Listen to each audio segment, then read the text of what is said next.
தட்சணன் நடத்திய யாகத்தில் சிவபெருமான் அவமதிக்கப்பட்டதை தாங்க முடியாமல் சதிதேவி தன் கணவன் மீது கொண்ட அன்பின் தீயிலேதானே கரைந்தார். அந்த தியாகம் உலகத்தையும் அதிர வைத்தது. இத்துயரத்தை தாங்க முடியாத சிவன் இமயத்தின் ஆழமான குகைகளில் தியானத்தில் மூழ்கினார். சூழ்நிலையெல்லாம் அமைதியாய் லைக் மற்றும் சப்ஸ்கிரைப் பண்ணுங்க.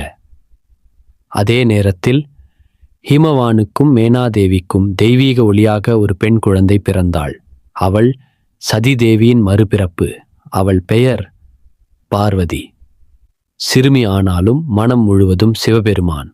களிமண்ணால் சிவலிங்கம் உருவாக்கி பரவசமாய் பூமாலை சூட்டும் அந்த பக்தி வானுலகமே கண்டு வியந்தது.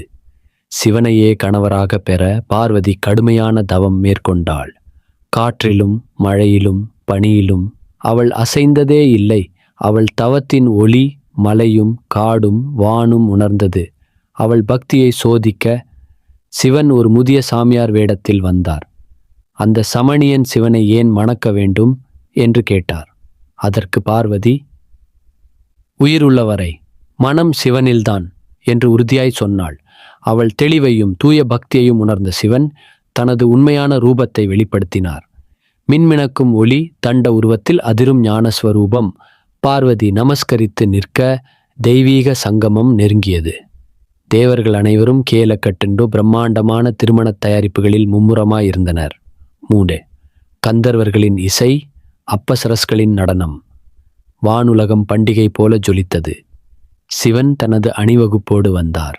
பூத கணங்கள், யோகிகள், சித்தர்கள், நந்தி, இது போன்ற கதைகள் கேட்க இந்த சேனலை சப்ஸ்கிரைப் பண்ணுங்க.